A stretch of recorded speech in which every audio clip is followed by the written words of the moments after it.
ಉತ್ತರ ಕನ್ನಡದ ಶಿರೂರು ಬಳಿ ಗುಡ್ಡ ಕುಸಿತ ಪ್ರಕರಣಕ್ಕೆ ಸಂಬಂಧಪಟ್ಟಂತೆ ಒಂದು ಕಡೆ ರಸ್ತೆಯಲ್ಲಿ ಬಿದ್ದಿರುವಂತಹ ಮಣ್ಣನ್ನು ತೆರವುಗೊಳಿಸುವ ಕಾರ್ಯ, ಮತ್ತೊಂದು ಕಡೆ ಹುಡುಕಾಟ ಪ್ರಯತ್ನಗಳು ಕೂಡ ಮುಂದುವರೆದಿವೆ.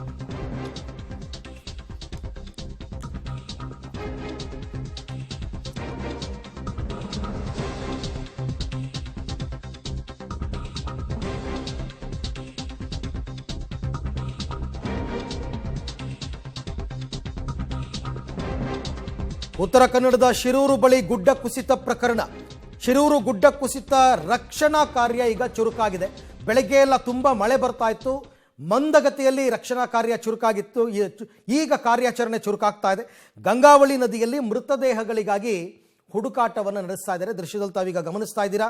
SDRF ಮತ್ತು ಅಗ್ನಿಶಾಮಕ ದಳದ ಜಂಟಿ ಆಪರೇಷನ್ ಇದು.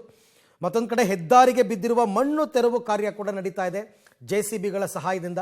ಒಂದು ಕಡೆ ನದಿಯಲ್ಲಿ ಮೃತದೇಹಗಳಿಗಾಗಿ ಹುಡುಕಾಟ ನಡೀತಾ ಇದೆ. ಅವ್ರು ಹೇಳ್ತಾ ಇರೋ ಪ್ರಕಾರ ಇನ್ನು 1-2 ಶವ ಸಿಗಬಹುದು ಅಂತ ಇದ್ದಾರೆ ನದಿಯಲ್ಲಿ, ಗೊತ್ತಿಲ್ಲ. ಬಟ್ ಹುಡುಕಾಟ ಕೆಲಸವನ್ನು SDRF ಮತ್ತು ಅಗ್ನಿಶಾಮಕ ದಳದವರು ಮಾಡ್ತಾನೆ ಇದ್ದಾರೆ. ಮತ್ತೊಂದು ಕಡೆ ಈ ಗುಡ್ಡ ಕುಸಿದು ಬಿದ್ದಿದೆಯಲ್ಲ, ಆ ಅಪಾರ ಪ್ರಮಾಣದ ಮಣ್ಣನ್ನು ತೆಗಿಬೇಕು ಅಲ್ಲಿಂದ.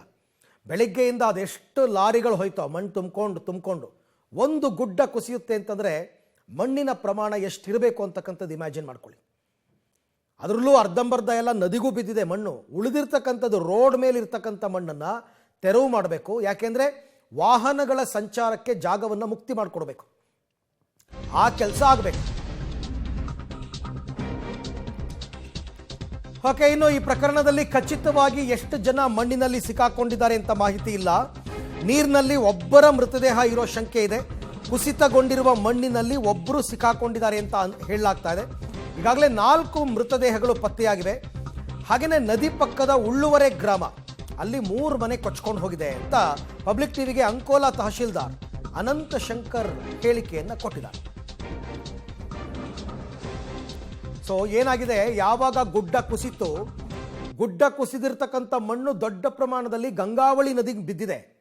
ಆ ನೀರಿಗೆ ಮಣ್ಣು ಬಿದ್ದ ರಭಸಕ್ಕೆ ನದಿಯ ನೀರು ಪಕ್ಕದಲ್ಲಿ ಇರ್ತಕ್ಕಂಥ ಒಂದು ಗ್ರಾಮ ಉಳ್ಳುವರೆ ಅಂತ, ಆ ಉಳ್ಳುವರೆ ಗ್ರಾಮಕ್ಕೆ ಸಾಕಷ್ಟು ನೀರು ಹರಿದುಬಿಟ್ಟಿದೆ. ಅದರಿಂದ ಒಂದು 3 ಮನೆ ಕೊಚ್ಚೋಗಿದೆ. ಏನೋ ಓರ್ವ ವೃದ್ಧೆ ನಾಪತ್ತೆ ಅಂತ ಕೂಡ ಬೆಳಗ್ಗೆ ಒಂದು ಮಾಹಿತಿ ಇತ್ತು. ಏನಾಯಿತು ಅಂತ ಗೊತ್ತಿಲ್ಲ. ಅಂಕೋಲಾ ತಾಲೂಕಿನ ಶಿರೂರು ಬಳಿಯ ಗುಡ್ಡ ಕುಸಿತ ಪ್ರಕರಣಕ್ಕೆ ಸಂಬಂಧಿಸಿದಂತೆ ಒಂದು ಕಡೆ ರಕ್ಷಣಾ ಕಾರ್ಯ ನಡೀತಾ ಇದೆ, ಮತ್ತೊಂದು ಕಡೆ ತಾಲೂಕು ಆಡಳಿತ, ಜಿಲ್ಲಾಡಳಿತದ ಅಧಿಕಾರಿಗಳು ಕೂಡ ಈಗ ಸ್ಥಳದಲ್ಲೇ ಬಿಡುಬಿಟ್ಟಿರುವಂಥದ್ದು. ನಮ್ಮ ಜೊತೆ ತಾಲೂಕು ತಹಶೀಲ್ದಾರ್ ಇದ್ದಾರೆ, ಅವ್ರನ್ನ ಮಾತಾಡಿಸ್ತೋಗೋಣ. ಸರ್, ಈಗ ಸದ್ಯ ರಕ್ಷಣಾ ಕಾರ್ಯ ಎಲ್ಲಿಗೆ ಬಂದಿದೆ, ಯಾವ ಮಟ್ಟಿಗೆ? ಈಗ ರಸ್ತೆ ತೆರವುಗೊಳಿಸೋ ಕಾರ್ಯದಲ್ಲಿ ಇದ್ದೀವಿ. 4-5 JCB ಮತ್ತು ಇಟಾಚಿಗಳೆಲ್ಲ ವರ್ಕ್ ಮಾಡ್ತಾ ಇದೆ.